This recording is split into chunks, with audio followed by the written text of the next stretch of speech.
Hi, everybody. Alan Arnett here with another podcast and a blog on alanarnett.com.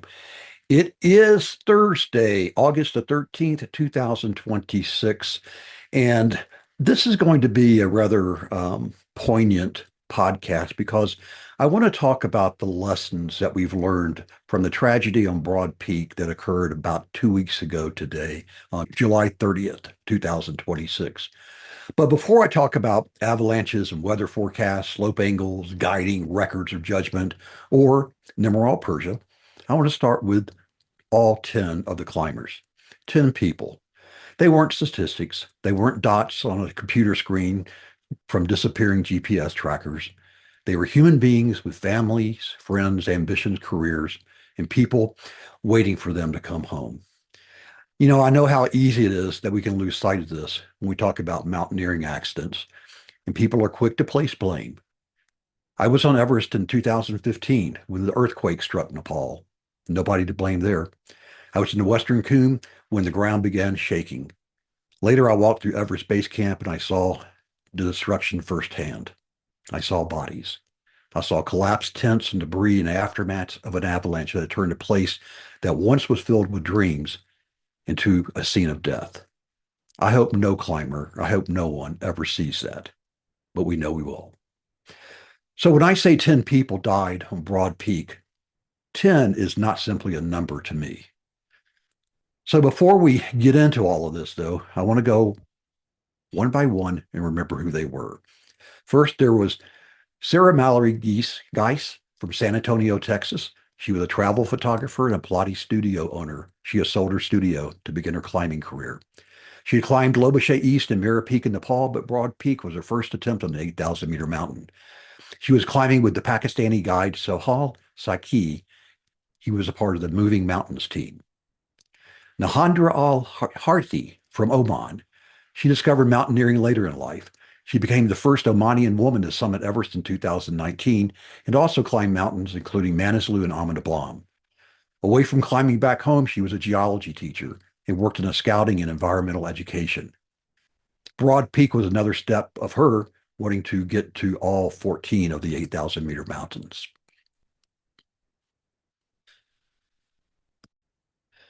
Wang Zong from China. He was anything but a novice. Broad Peak would have brought him very close to completing all 14 of the 8,000-meter mountains. If he had summited, he'd only have two left. He was climbing with Imagine Nepal, who is one of the strongest Sherpa guides in the business, Kelu Sherpa. Sohail Saki from Pakistan's Hunza Valley, he was a high altitude guide and a photographer and a drone pilot who'd studied mathematics. Sohail had summited K2, Nanga Parbat, Gasherbrum Brahm 1, and Gasherbrum Brahm 2, and he was an outspoken advocate for the better recognition and treatment of Pakistani high altitude workers. I communicated with him last year on advocacy. Galen or Galu Sherpa had years of commercial guiding experience with Seven Summits Treks. Earlier this year, 2026, he had summited Kanchenjunga 3 times in the spring season. He'd also been high on Broad Peak earlier this summer, and he knew the mountain. Nawak Thendu Sherpa, he came from a mountaineering family, a long history. He had climbed Everest, Lhotse, Manaslu, Kanchenjunga, Makalu. He'd also participated in difficult high-altitude rescues and body recovery missions. He was only 28 years old. Kilipimba Sherpa, Kelu, he had recently completed all 14 of the 8,000-meter mountains. He was part of the historic Nepali team that made the first winter summit of K2 in 2021. He had climbed Everest many times. He had begun working on high-altitude expeditions as a teenager. Pur Badu, or known as Yutka Garung, he was an IFMGA trained guide and one of the elite expedition's senior guides. He had 28 ascents of 8,000-meter mountains, including 10 on Everest and 2 on K2. He'd climbed 12 of the 14 8,000-meter mountains. He leaves behind a wife and a son. Nima Sherpa, he was also with elite expeditions, grew up on a family farming near Makalu, and had already climbed 4 of the 8,000-meter mountains in just 2026 alone, 4 this year. People from his home community remembered him simply not as a climber, but as an honest and promising young man who represented their village on the world's highest mountains. And finally, we have Nimrod Persia, better known as Nims. Nims was one of the most consequential mountaineers of his generation. And whenever you think of his records and his accomplishments, that's difficult to dispute. He had changed many people's perception of what was possible in the 14 8,000-meter mountains with his 2019 Project Possible campaign. It brought the Himalayan climbing to millions of people who had never followed mountaineering. His Netflix documentary went viral. He was part of the all-Nepali team that made that first winter ascent of K2. He completed all 14 without supplemental oxygen and accumulated an extraordinary record on 8,000-meter summits, 57, perhaps an unbreakable record. When he died, he was pursuing another objective. Elite Expeditions posted at Broad Peak, it would have been his number 13 in his attempt to complete all 14 of the 8,000 meters mountains for the second time without supplemental oxygen, leaving only Choi Oyu. As I said, he inspired millions. But if we're going to talk honestly about legacy, inspiration is not the whole story. And death should not require us to rewrite someone's life. He had been accused of sexual misconduct, which he unequivocally denied. Also, 3 of his employees died at a fire at an elite expedition building. The building's owner blamed the fire on unauthorized storage of LPG and oxygen cylinders, a claim the Nepali courts upheld. I mention these for only one reason. A legacy can contain extraordinary achievement and serious controversy at the same time. I think we should be candid about this. But we don't have to choose between sainthood and villainy. All human beings have complicated legacies. And nothing about his controversies proves anything about the decisions made on Broad Peak on July 30th. That's a separate question. So let's turn to what we actually know. The 10 climbers were not on one expedition in the conventional sense as originally reported. They came from 4 independent teams moving on similar schedules. Nims was with Yudka and Nima from Elite Expeditions. Nahandra was with Seven Summits guides Galu and Nawang Tinda. Wang Zong was with Kilo Shuper from Imagine Nepal. And as I said earlier, Mallory was with Sohal of Moving Mountains. Collectively, this is an astonishing amount of high altitude experience concentrated on one mountain in one push. And that's precisely what makes what happened next difficult for me to understand. We know there was a major storm prior to the 30th. According to reports by Outside Magazine, heavy snow fell across the Karakoram between roughly July 22nd and July 26th. The 10 climbers left base camp on July 28th, one of the first days, clear days after that storm. A Seven Summits Trek guide and base camp manager at Broad Peak Base Camp told Outside that in the Karakoram, after that kind of a heavy snowfall, climbers normally want to wait several days for the snow to settle. But there was another factor: time. This is the end of July. The season was ending. The weather window was narrow. That pressure mattered. 10 climbers climbed to Camp 1 and then to Camp 2. But above Camp 2, the nature of the route changes. The standard route leaves the relative protection of a ridge and crosses an exposed avalanche slope towards Camp 3. At around 9 a.m. on July 30th, at approximately 6,600 meters or 21,600 feet, a massive avalanche released. All 10 were caught. Their GPS trackers showed the climbers suddenly dropping hundreds, if not thousands of feet. None survived. All 10 bodies have been recovered as of today, August 13th, 2026. So I want to distinguish between just reporting and my own personal experience. I attempted Broad Peak in 2006, 20 years ago. I reached Camp 2. I slept there. I looked up towards Camp 3 with my own eyes. I've been and seen exactly where that accident occurred. And I remember seeing the slope very clearly. It was obvious avalanche terrain. My recollection is that the angles are roughly in the mid 30 to towards 40 degrees, and that's considered traditional avalanche terrain. Now, I didn't stand there with an inclinometer in 2006, so I'm not presenting this as I surveyed, with a measurement. And I also want to be very careful here. That was 20 years ago. I didn't see the snowpack this year. I didn't dig a pit. I wasn't at Camp 2 with all these climbers. But whether anyone could have predicted that this particular slope would release at 9 o'clock in the morning will forever remain an open question. But there's an enormous difference between predicting the exact minute an avalanche will occur and recognizing elevated danger. So we have another important piece to the puzzle. American Ian Overton and Hungarian climber David Klein were also there to climb Broad Peak. They were the first climbers to arrive at Broad this season. I spoke with Ian directly over lunch this week. We both live in the same city in Colorado. His wife joined us as she served as their base camp manager. Ian told me the season started off with perfect conditions, that he and David made an acclimatization rotation, but then they were locked at base camp for 2 weeks by strong wind and heavy snow high on the mountain, especially above Camp 2, with unconsolidated conditions lower down. He went on to say that the subsequent weather forecast showed the winds were too high and the conditions suggesting additional snow through July 29th, the day before the 10 went up. But he only added an important piece to this complex puzzle.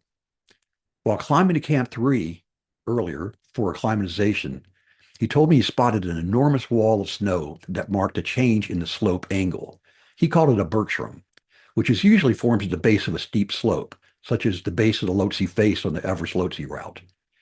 He felt it may have released and thus triggered the avalanche on the snow slope, but he's not 100% certain. No one is. And then a prescient thought. As he descended from Camp 3, he stood on the narrow ridge line and looked at the vast snowfield loaded with snow. He told me that his first thought was, I hope this doesn't go. David Klein made another attempt with the Pakistani team, but stopped short of the summit as it became dark. The team had spread apart. He was alone at night. So Ian told me that he felt David reviewed the conditions and that both of them felt it was too dangerous for them to attempt another shot at the summit. And they left Broad Peak 4 days after the incident. Ian and David said they never interacted with the 4 teams who climbed on the 30th because those teams arrived quickly from other climbs like Gasser Brom 1 or 2, and then almost immediately headed up when they had that good weather window. Ian described very little interaction amongst the other teams at base camp. That lack of communication may have contributed to the slow pace at which people understood exactly what had happened after the avalanche, but I don't know that. But given the magnitude of the slide, I don't know whether the early response would have changed the outcome. They saw the conditions, they studied the forecast, and this team and David and Ian, looking at the same data, went home. I asked Ian if he knew why the team made the attempt on July 30th. He simply said he didn't know and he couldn't explain it.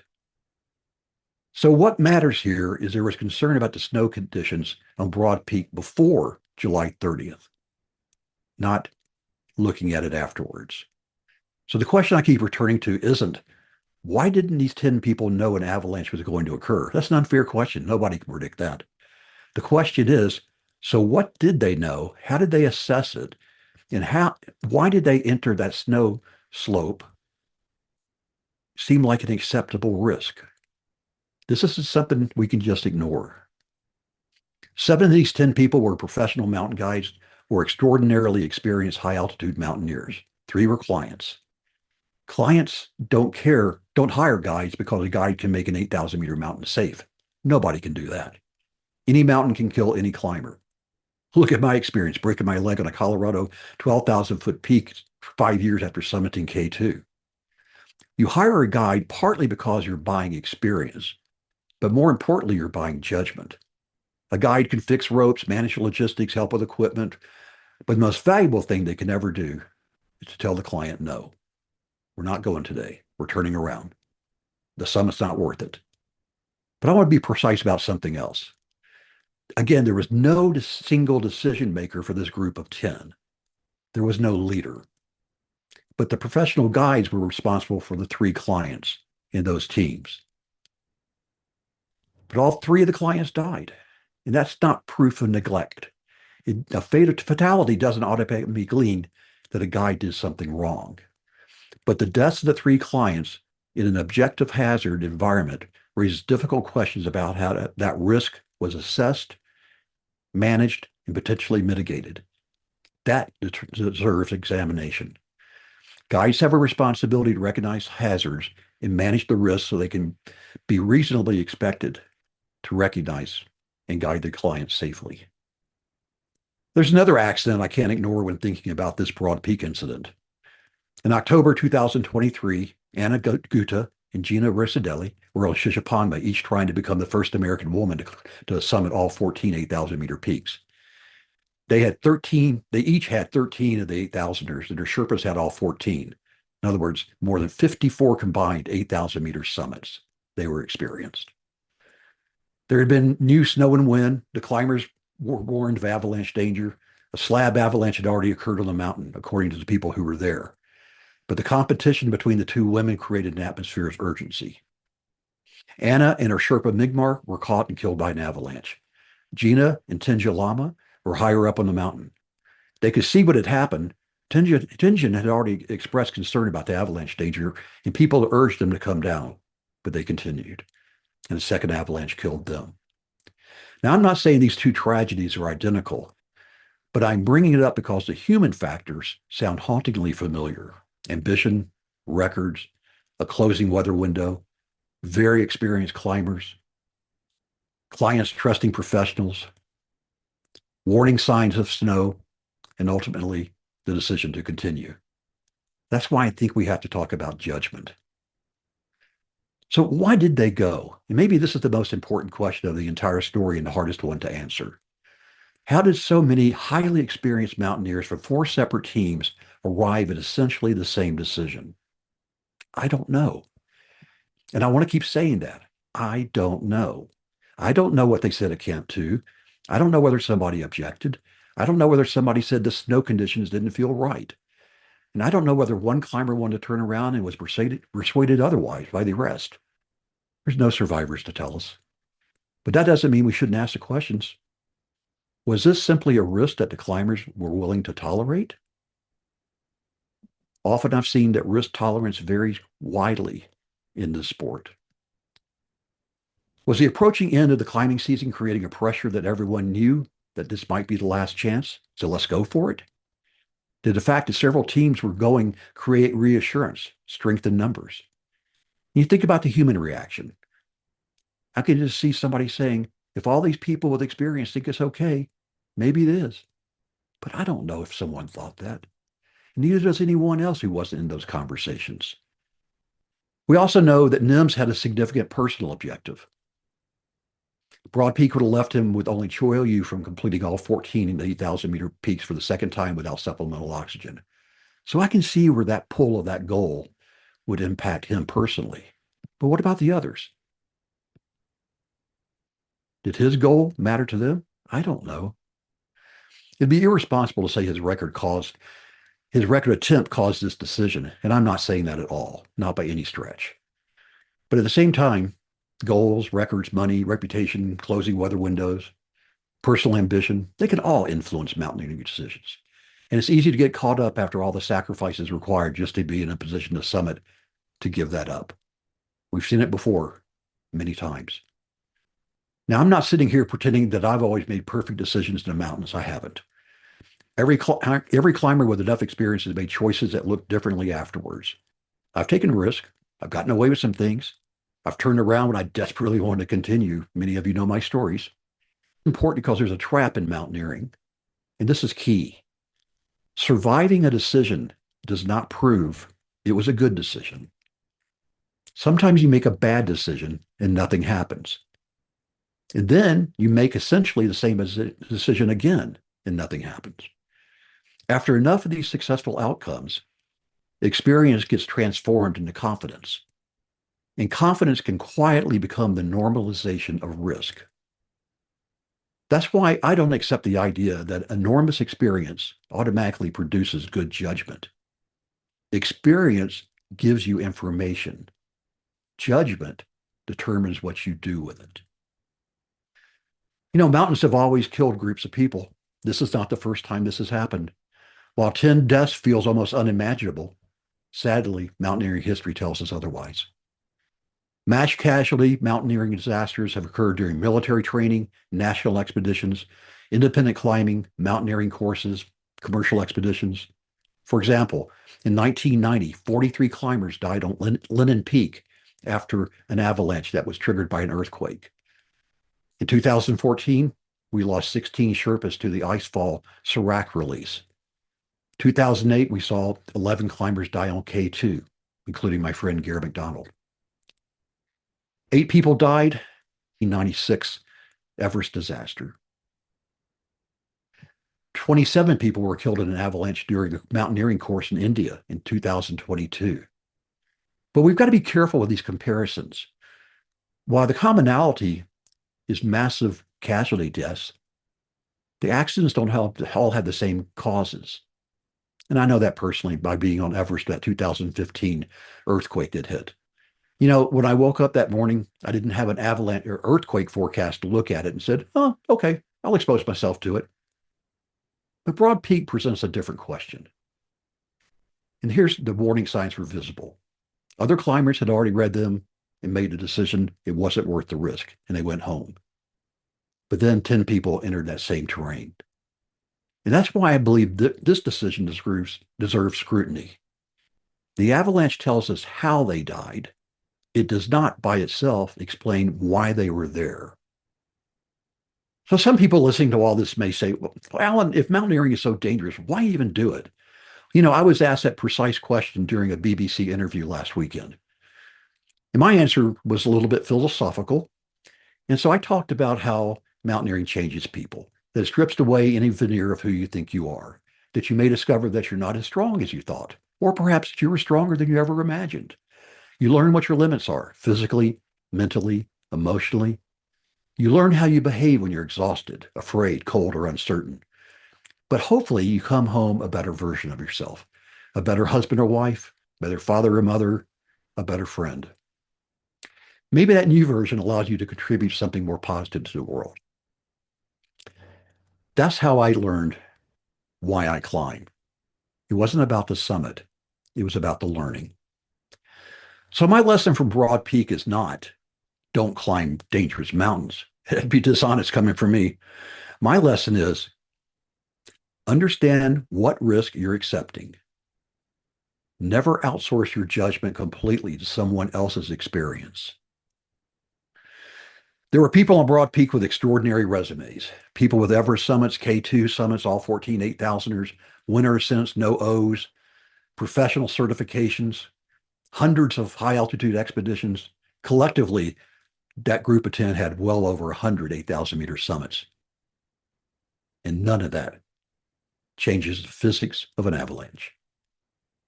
The mountain didn't care what their names were, didn't care what their resumes were, didn't care what guiding company logo was on their down suit.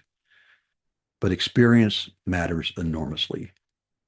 But what matters even more is judgment. Because the ultimate purpose of experience isn't to make us capable of taking greater and greater risk. It should make us better at recognizing the moment and when the right decision is to walk away. And sometimes the most courageous thing a mountaineer can do is not climb. So I'm going to wrap up this with the way I started it. I began this podcast with 10 people. And I want to stay with people. And I want to end with you. Put yourself in the position of one of those 10, any of them, and you're at Camp 2 on Broad Peak. You just spent thousands of dollars or trained for years, traveled halfway around the world. Maybe it's your first, or maybe it's your 13th 8,000 meter peak. Season's nearly over. The window's closing. This may be your final opportunity. You look around, you see some of the most accomplished high altitude climbers alive. There's no conversation. They put on their boots, double back their harnesses, clip their crampons onto their 8,000 meter boots, hoist their packs on their back. They clip on the rope, and one by one, they leave camp. But you know it just snowed heavily days earlier, and you know there's been strong winds, and you know the slope above you is perfect avalanche terrain, and it's loaded. Maybe something inside of you is saying, this doesn't feel right. So what do you do? Do you assume with all that experience around you that they must know something that you don't? Do you follow your guide because that's what you're paying them for? Do you convince yourself that turning around would waste the money, training, and sacrifice that you made to get there? I can't tell you what was going through the minds of those 10 people on Broad Peak. None of us can. And I don't want this podcast to become a trial of people who can't defend themselves. I want it to be a lesson because honoring climbers doesn't mean we only celebrate their summits. We celebrate their experience. Sometimes honoring means examining decisions that ended badly so somebody else can make a different decision tomorrow. 10 people died on Broad Peak. We owe them our compassion. We owe their families our respect. And I believe we owe it to future climbers in the climbing community to be willing to ask and discuss these difficult questions. So, if you're ever a climber and you find yourself standing beneath your version of that slope, I hope you'll remember the tragedy on Broad Peak and ask yourself two final questions. Am I making my own decision or am I borrowing someone else's? My deep condolences to the friends and families and teammates of these fallen mountaineers. Memories are everything. This is Alan.